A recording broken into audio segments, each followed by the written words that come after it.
Baik, kembali di Solusi Sehat bersama Bio7.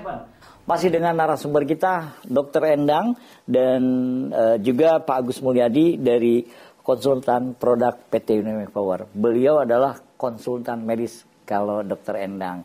Nah, kita sudah berbicara banyak tentang musim hujan, pasti identiknya dengan DBD ya.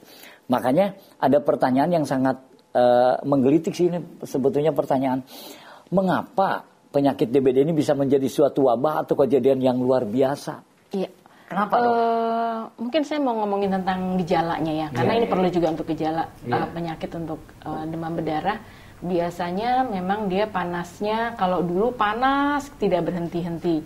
Biasanya masa inkubasinya adalah menunggu setelah gigitan itu 2-7 hari. Tetapi dengan berjalannya waktu ternyata tidak harus panas tinggi. Kalau dia sudah panas 2-3 hari, orang tuanya harus memeriksakan ke rumah sakit atau klinik terdekat untuk mengetahui apakah ini terkena demam berdarah atau tidak. Karena perjalanan penyakit demam berdarah memang sangat cepat waktunya dan sangat mematikan. Dan ini perlu perhatian spesial untuk keluarga. Iya, betul. Dan kenapa penyakit demam berdarah ini bisa menjadi wabah atau menjadi satu kejadian luar biasa? Karena nyamuk tersebut kalau sudah menggigit yang satunya dia sudah membawa virus dengue, makanya yang sekitar rumahnya dia harus dapat. Dia juga punya sasaran.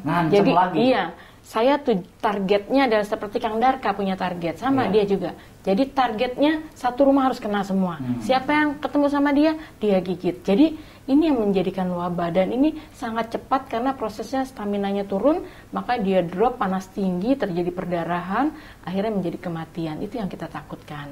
Seperti itu. Walaupun satu nyamuk, dok. Ya, satu nyamuk dia bisa menggigit berulang-ulang. Luar biasa, nah pemirsa. Jadi buat kita masyarakat tentunya yang ada di luar sana, ketika berbicara nyamuk menggigit itu nggak usah banyak-banyak nyamuknya, satu nyamuk aja, tapi dia bisa nyerang ke kemanapun ya. Apalagi dia temannya banyak. Ya kan? Tetap aja banyak kan. Bisa. Jadi bukan satu, tapi tetap aja banyak gitu. Temannya banyak. Dan ini yang terutama ketika tadi kebersihan tidak dijaga, dia bisa berkembang biak sehingga menimbulkan jumlah yang banyak nyamuknya. Nah, jumlah yang banyak di nyamuknya itu, nyamuk-nyamuk punya target untuk menggigit beberapa orang, bukan hanya satu. Ya tadi Dokter Endang utarakan.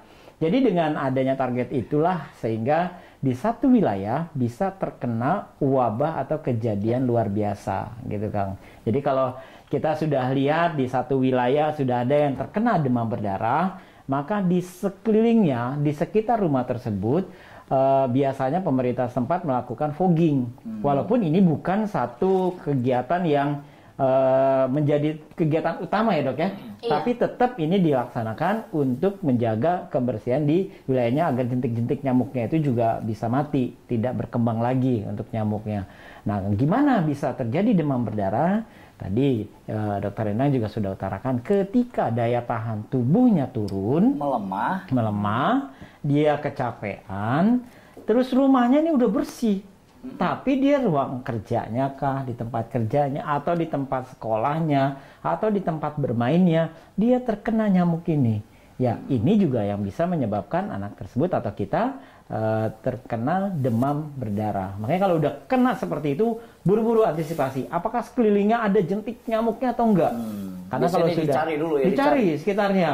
Nah, itu harus punya kerjasama antara keluarga korban, sama tetangga kanan kiri, ya sama pemerintah setempat lah, RT RW dalam hal ini. Jadi kalau Dokter Endang biasanya nanti langsung memberikan penyuluhan ataupun obat untuk nurunin panasnya dulu ya dok ya, nurunin panasnya dulu. Tapi kalau kita mau antisipasi di awal, sebetulnya mudah tadi kuncinya, daya tahan tubuh kita turun, terus kita terkena gigitan nyamuk Aedes aegypti.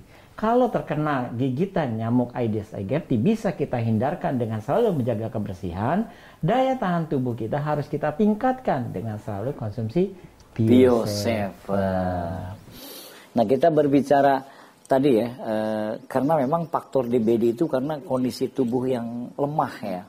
Nah, jadi untuk bisa asupan biar daya tahan tubuh kita kuat, kita malam hari ini berbicara tentang solusi. Jadi mudah-mudahan ini sebuah solusi. Ketika kita berbicara ketahanan tubuh ada di Bio7. Nah, saya ingin menanyakan begini, Dok. Kita herbal apa sih sebetulnya yang bisa menambah daya tahan tubuh dulu? Apa nih, Dok? Kalau secara umum, Kang Darka tahu kan sekarang corona di Indonesia, Ya, ternyata kita tidak ada yang terkena, luar biasa. Yang dari Wuhan aja ditaruh di Natuna semuanya sehat. Yang di kapal pesiar saja baru sekarang terkena, sementara orang lain di dalam kapal pesiar tersebut banyak yang terkena. Apa yang terbayang sama Kang Darka? Apa yang terbayang? Kenapa orang Indonesia lebih kuat dibandingkan dengan orang lain? Karena mungkin orang Indonesia itu lebih kuat. Lebih kuat, Kang. Soalnya tong dimakan. Tong dimakan. Jadi kuat semua. Ya, lebih dimakan gitu. Orang Indonesia kan.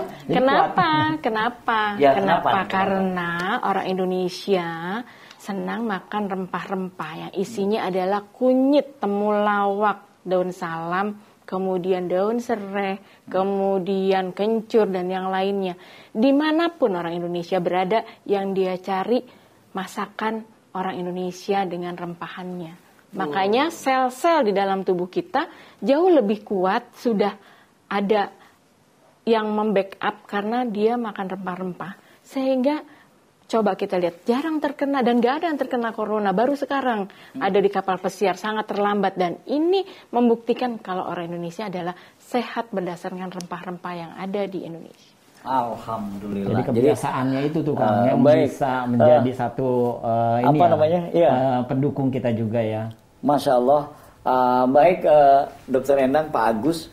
Nanti kita akan lanjutkan, semakin seru saja perbincangan kita. Karena kita tentang bagaimana ketahanan tubuh kita supaya kita nggak kena virus corona dengan atau DBD. Kita akan lanjutkan kembali. Baik, jangan kemana-mana, tetap di sini di Solusi Sehat bersama Bio7. Masih bersama saya Darka Ortega dan dua narasumber saya setelah pesan-pesan berikut ini.